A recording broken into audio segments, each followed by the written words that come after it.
Hello students. देखिए हम class 10th का चैप्टर नंबर 13 कर रहे थे। चैप्टर 13 का 13.3 आज हम ये करने वाले हैं। 13.2 तक हम कंप्लीट कर चुके हैं। ठीक है, तो देखिए 13.3 जो हमारा चैप्टर है सरफेस एरिया एंड वॉल्यूम, जो 13.3 है, इस एक्सरसाइज में जो क्वेश्चंस हैं वो हमारे मेटल को मतलब क्या है, मेल्ट करके एक फॉर्म से दूसरी फॉर्म में कन्वर्ट करने वाले हैं।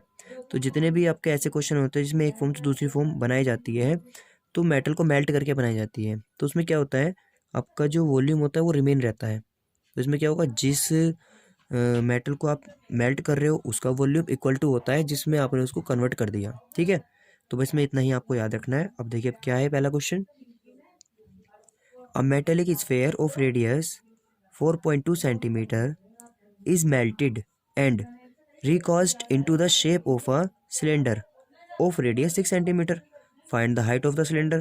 आपसे कहा है आपके पास में एक स्फेयर है जिसकी रेडियस आपको गिवन है, उसको मेल्ट किया और मेल्ट करके किस में कन्वर्ट कर लिया, सिलेंडर में। उस सिलेंडर की रेडियस गिवन है, आपको हाइट पूछा है। ठीक है, तो देखो कैसे होगा ये वाला क्वेश्चन आपका। आपसे कहा है कि देखो रेडियस ऑफ स्फेयर कितना है, आर बराबर इतना है। ये स्फेयर है, इसको हमने कन्वर्ट किस में कर दिया, इसमें कन्वर्ट कर दिया मेल्ट करके, तो इसका वॉल्यूम और इसका वॉल्यूम सेम होगा। तो देखो क्या लिखेंगे हम, volume of sphere is equal to volume of cylinder. ठीक है, तो वॉल्यूम ऑफ स्फेयर कितना होता है, 4/3 पाई आर क्यूब, और ये कितना होता है, पाई आर स्क्वायर एच। तो इसके लिए हमने स्मॉल आर लिख लिया था, इसके लिए कैपिटल आर, आप R1 R2 भी लिख सकते हैं। ठीक है, तो देखो कितना हो जाएगा, पाई से पाई कट जाएगा, कितना बचेगा 4/3, 4.2 का क्यूब, क्योंकि आपको आर गिवन था ये। यह कितना हो जाएगा, आर आपको 6 गिवन था, एच आपको निकालना है, तो आपने एच निकाला। क्या किया, 4/3, 4.2 को 3 बार लिख दिया क्योंकि पावर 3 है, तो 4.2 4.2 4.2 अपॉन में क्या जाएगा 6 × 6, तो 6 × 6 3 पहले से ही था, सबको डिवाइड किया, कैंसिल आउट किया, इसको आपने सोल्व किया, तो यह हो जाएगा 4 × 4.49 इंटू 1.4 मल्टीप्लाई करेंगे, तो आफ्टर सोल्विंग आपका आ जाएगा हाइट 2.744 सेंटीमीटर। ठीक है, तो ये आपको हाइट मिल जाएगा। ठीक, चलिए क्वेश्चन नंबर 2 देखते हैं। तो क्वेश्चन नंबर 2 आपके क्या है, क्वेश्चन नंबर 2 में आपसे कहा गया है metallic spheres of radii 6 centimetre and 8 centimetre and 10 centimetre respectively are melted to form a single solid sphere. इनको मेल्ट करके आप एक सिंगल सॉलिड स्फेयर बनाते हैं। Find the radius of the resulting sphere, मतलब 3 आपके पास में छोटे छोटे स्फेयर हैं, उनको सबको मेल्ट किया, मेल्ट करके एक बड़ा स्फेयर बना लिया, तो उस बड़े की आपसे रेडियस पूछी जा रही है। तो देखो हम क्या करेंगे, इसमें आपको दिया हुआ है क्वेश्चन में R1 R2 R3 यानी तीनों स्फेयर की रेडियस है। अब देखो हमने मान लिया let the radius of the single solid sphere जो कन्वर्ट होके बना है वो कैपिटल आर है। ठीक, तो इस पूरे बड़े आर का जो वॉल्यूम होगा वो इन सबके सम के वॉल्यूम के इक्वल होगा, यानी volume of single solid sphere is equal to sum of volume of all जो आपके ये मेटल स्फेयर दिए हुए हैं। ठीक है, तो 4/3 pi R cube is equal to कितना हो जाएगा, 4/3 pi R1 square I cube plus 4/3 pi R2 का क्यूब। ठीक है, फिर 4/3 पाई R3 का क्यूब।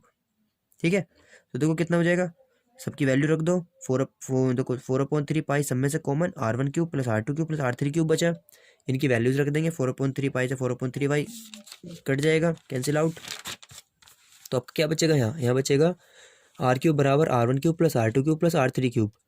इसको सोल्व करो, कितना हो गया, देखो आपने 6 क्यूब 8 क्यूब 10 क्यूब किया, सबको सोल्व किया, सम किया, आपका 12 का क्यूब आ जाएगा इसको जब आप फैक्टराइज करेंगे, तो आपका आर इज इक्वल टू कितना आ गया 12 सेंटीमीटर।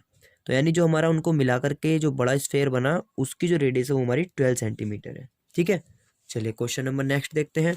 तो क्वेश्चन नंबर 3 में आपसे क्या कहा गया है कि 20 metre deep well with diameter 7 metre is dug and the earth from digging is evenly spread out to form a platform 20 metre by 40 metre. Find the height of the platform. ये कह रहा है कि ज़मीन में से गड्ढा खोदा जाता है और उसको जो वेल होता है, कुआं होता है, इस तरह से खोदा जाता है और मट्टी को बाहर निकाला जाता है, और मट्टी को निकाल के क्या किया जाता है, एक प्लेटफॉर्म तैयार किया जाता है। प्लेटफॉर्म किस फॉर्म में है, आपका क्यूबॉइड फॉर्म में है, उसकी आपको हाइट बतानी है, लेंथ ब्रेथ आपको गिवन है। तो उसका वॉल्यूम इज टू वेल से जितनी मिट्टी निकली वो सारी उसमें डल गई। तो निकली हुई मिट्टी का वॉल्यूम यानी वेल का वॉल्यूम जो आपको उसमें डायमीटर और हाइट दी हुई है बराबर किसके हो जाएगा, जो आपका प्लेटफॉर्म है उसका वॉल्यूम। तो डेप्थ यानी H equal 20 metre, diameter 7 metre है तो आर बराबर 7.2 मीटर हो गया। अब कितना हो जाएगा, लेंथ ऑफ प्लेटफॉर्म आपको एल बराबर गिवन है, ब्रेथ भी गिवन है, हाइट आपको निकालना है। तो volume of platform is equal to कितना हो गया, वॉल्यूम ऑफ वेल, वेल मतलब जो आपका सिलेंडर है। तो L into B into H is equal to कितना हो गया, पाई आर स्क्वायर एच। तो 22 इंटू 14 इंटू एच बराबर कितना हो गया, पाई की वैल्यू हमने रख दिया 22.7, आर हो गया 7.2 इंटू 7.2 क्योंकि आर आपको यहाँ पे गिवन था आपका, इंटू आपका कितना हो गया, ये आपको हाइट आपको गिवन थी इसकी हाइट है 20 मीटर। ठीक है, तो आपने इसको सोल्व किया, सोल्व करने के बाद मेरे को 2 से ये 11 बार डिवाइड हुआ, 7 से 7 हुआ, 2 से 10 बार हुआ, ये आ गया 7 7 मतलब 11 7 जा 77 और इंटू 10 यानी 770। आप एच निकाल लेंगे इससे डिवाइड करके, आपको सोल्व किया जाएगा एच 2.5 मीटर। तो आपकी हाइट कितनी आ गई इसकी प्लेटफॉर्म की, 2.5 मीटर। ठीक है, चलिए नेक्स्ट क्वेश्चन देखते हैं, क्वेश्चन नंबर 4 में कहा गया है a well of diameter 3 metre is dug 14 metre deep, the earth taken out of it has been spread evenly all around it in the shape of a circular ring of with 4 meter to form an embankment. Find the height of the embankment. देखो ये question number 3 के जैसा ही है। इन्होंने क्या कहा है इस क्वेश्चन में कि आपके पास में एक कुआं है, ठीक है, वेल है जिसकी डायमीटर गिवन है, और जो डग यानी मिट्टी निकाली जाती है उसमें से खोदा जाता है, कुआं बनाया जाता है, वो कितनी गहराई तक खोदा जाता है, 14 मीटर तक। उस मट्टी को निकाल करके, ठीक है, तो देखो क्या आ रहा है, जैसे इसमें क्या किया हमने, the earth taken out of it has been spread, यानी उस निकली हुई मिट्टी को कुएं के ही चारों तरफ डाल दिया अराउंड में। ठीक है, तो बीच में से तो वो होल रह जाएगा, कुआं बन गया, चारों तरफ मिट्टी है, और उसके साथ जो चबूतरा सा बन जाता है, ऊंचा सा, हाइट भी होती है उसकी, तो वो एम्बेकमेंट बन दिया जाता है। और वो किस फॉर्म में होता है आपका, वो लगता है सर्कुलर फॉर्म में, सर्कुलर रिंग की फॉर्म में। तो उसकी हाइट निकालनी है आपको। ठीक है, देखिए किस तरह से करेंगे, आपको ये क्वेश्चन दिया हुआ है, देखिए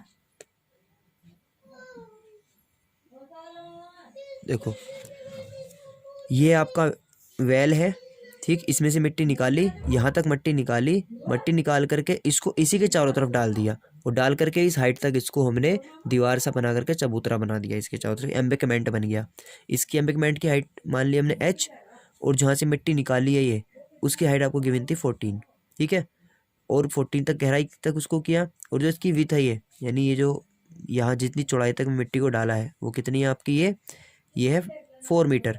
तो 4 मीटर वो, ठीक है, और प्लस जो इसकी अंदर की आपको गिवन है पहले से ही, वो है आपकी 1.5 मीटर ये रेडियस। तो 1.5 प्लस 4, तो आउटर रेडियस यहाँ तक की कितनी हो गई, 5.5। ठीक है, ये हाइट आपको निकालना है, ये आपको गिवन था। तो देखो इसमें क्या हो जाएगा, एच हमने इसको कैपिटल एच मान लिया, डायमीटर 3 मीटर है, आर हो गया, विथ आपको 4 मीटर गिवन है, तो फाइंड द एम्बैंकमेंट हाइट, इसको हमने एच मान लिया, स्मॉल एच। तो देखो पहले एक्सटर्नल हम क्या निकाल रहे हैं, एक्सटर्नल रेडियस आर कितना आ गया 5.5, 4 में इसको ऐड कर दिया, इसे यहाँ से यहाँ तक में इसको ऐड कर दिया विथ को, तो ये मिल जाएगा। ठीक है, अब एम्बेंडेंट कैसा है, is like in the shape of hollow cylinder shape में है ये। होलो सिलेंडर मतलब बीच में से तो ओपन सा पाइप है, उसके चारों तरफ फिर मोटाई है। तो जब आप इस तरह से समझिए, जैसे ये ऐसे है कि मैं यहाँ बना देता हूँ, देखो इस तरह से 2 सर्किल है, आपको इस वाले हिस्से का एरिया निकालना है। तो कैसे निकलेगा, आप क्या करोगे, बड़े वाले सर्किल का यानी कि पाई आर स्क्वायर करोगे, माइनस अंदर वाले का पाई आर स्क्वायर करोगे, तो आपको इस हिस्से का मिल जाएगा। ठीक है, तो सेम प्रोसेस हमें यहाँ करना है। ठीक है, तो हमें वॉल्यूम निकालना है, यहाँ पे एरिया था, यहाँ वॉल्यूम है, तो पूरे का वॉल्यूम में से अंदर वाला वॉल्यूम सब्ट्रैक्ट कर देंगे, तो एम्बैंकमेंट का वॉल्यूम मिल जाएगा। तो volume of embankment is equal to volume of cylindrical well, जहाँ से मिट्टी निकाली है उसके इक्वल ही होगा वो। तो कितना होगा, पाई आर स्क्वायर एच, अभी बताया इसके फॉर्म से, इसका volume pi R square H होता है, minus pi R square H, small H इसमें। ठीक है, क्योंकि एच तो दोनों के लिए सेम ही है, तो स्मॉल आ रही है। अब वॉल्यूम ऑफ सिलेंड्रिक वेल कितना है, पाई आर स्क्वायर एच, क्योंकि ये तो आपका एच कैपिटल था ये वाला, हमने इसको पाई को कॉमन लिया, H R square minus R square बराबर पाई आर स्क्वायर एच। अब क्या हो गया, पाई से पाई कैंसिल आउट, एच हो गया, आर की वैल्यू कितनी थी 5.5 का स्क्वायर माइनस 1.5 का square, is equal to R की वैल्यू 1.5 का स्क्वायर इंटू 14h, एच की वैल्यू 14 है। इसको सोल्व किया, देखो यहाँ मैंने इसमें आइडेंटिटी लगा दी ए स्क्वायर माइनस बी स्क्वायर वाली, ए प्लस बी ए माइनस बी। इससे क्या हो, थोड़ा ईजी हो जाता है। तो ये 7 हो गया, ये 4 आ गया। ए इसको डिवाइड कर दिया, डिवाइड करने पर आपको कैंसिल आउट होकर के आपका बचा H is equal to 1.125 metre. तो ये जो 1.125 मीटर आपका आया है, ये क्या मिल गया आपको, इसका हाइट मिल गया, जो एम्बैंकमेंट हमने जितनी ऊंचाई तक का ये इसके चारों तरफ एक चबूतरा बना दिया, यानी एम्बैंकमेंट बना दिया। ठीक है, चलिए क्वेश्चन नंबर नेक्स्ट देखते हैं। तो नेक्स्ट क्वेश्चन में आपसे कह रहा है कि a container shaped like a right circular cylinder, एक कंटेनर है जो सिलेंडर की शेप में है, having diameter 12 centimetre and height कितनी है 15 centimetre, is full of ice cream, वो पूरा का पूरा आइसक्रीम से भरा हुआ है। The ice cream is to be filled into cones of height 12 centimetre and diameter of 6 centimetre. अब उस आइसक्रीम को कोन में भरा जाता है। ठीक है, तो हम क्या करते हैं, जैसे आपने देखा होगा आइसक्रीम वाले के पास में क्या होता है, एक सिलेंड्रिकल टाइप का एक कंटेनर होता है, उसमें से वो आइस निकालता है और जो कोन होता है खाने के लिए उसमें डाल देता है। ठीक है, तो उसमें भरता है।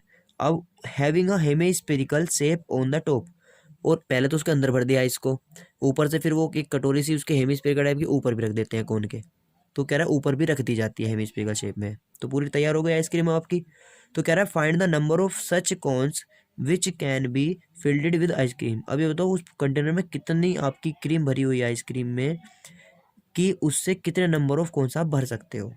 ठीक है, तो ये आपको बताना है। तो देखो कैसे करेंगे क्वेश्चन नंबर 5 को। देखो इसको ये ध्यान से देखो, इसमें क्या है कि इस तरह से कंटेनर है, उसकी 15 सेंटीमीटर हाइट दी हुई है, 12 सेंटीमीटर उसकी डायमीटर है। कौन कैसा है, इस तरह से उसके ऊपर आइस को इस तरह से माउंट कर दिया। ठीक है, तो ये आपका आइसक्रीम बन गया। अब हमारा क्या होगा, जब आपको नंबर ऑफ निकालने होते हैं तो आपको बताया था कि वॉल्यूम ऑफ कंटेनर कितनी आई से पता चल जाएगा, और वॉल्यूम ऑफ एक इसमें कितनी लगी। तो इसके वॉल्यूम को इसके वॉल्यूम से डिवाइड करना है हमें बस। तो कौन के लिए आपको देखो दे रखा है, सिलेंडर के लिए R1H1 मान लिया, कौन के लिए R2H2 मान लिया, जो आपको गिवन थी हाइट और ये रेडियस, हाइट और रेडियस। ठीक है, और स्फेयर की रेडियस किसके इक्वल है, जितनी इसकी है उतनी स्फेयर की होगी, तो इसके लिए वही रहेगी। तो नंबर ऑफ कॉन्स कितने होंगे, volume of cylinder divide by volume of ice cone. तो वॉल्यूम ऑफ सिलेंडर निकाला हमने, चलो पहले आइस कॉन का निकाल रखा है। तो वॉल्यूम ऑफ आइस कॉन क्या है, volume of cone plus volume of hemisphere, इसमें दो चीज़ें हैं तो आइस कॉन के लिए दोनों का ऐड हो जाएगा। तो 1/3 पाई R2 स्क्वायर H प्लस 2/3 पाई R2 क्यूब, R2 रहेगा दोनों में क्योंकि सेम है रेडियस। तो 1/3 पाई आपने इसमें से बाहर ले लिया, तो R2 स्क्वायर भी बाहर ले लिया, तो कितना बचा H2 प्लस 2R2। आपने वैल्यू को सब्स्टिट्यूट किया तो आपका सोल्व होकर आ गया 54 पाई। पाई को हमने सोल्व क्यों नहीं किया, क्योंकि अभी नेक्स्ट स्टेप में कट जाएगा। अब देखो वॉल्यूम ऑफ सिलेंडर कितना होता है, पाई R1 square H1 pi into, इसको सोल्व किया जाएगा आपका 36 इंटू 15 इंटू पाई। तो नंबर ऑफ आइस कॉन्स क्या हो जाएगा, volume of cylinder divide by volume of ice cone. Solve किया, पाई से पाई कैंसिल आउट हो गया, तो आपका नंबर ऑफ आइस कॉन कितना आ जाएगा, सोल्व होकर के पाई से पाई गया, और ये हो जाएगा आपका 18 2 ज़ा 36, 18 3 ज़ा 54, 3 5 ज़ा 15, 5 2 ज़ा 10। तो आंसर कितना आ गया आपका 10 आ गया। ठीक है, तो इसमें देखिए हमने इस तरह से 5 क्वेश्चन कवर कर लिए हैं। तो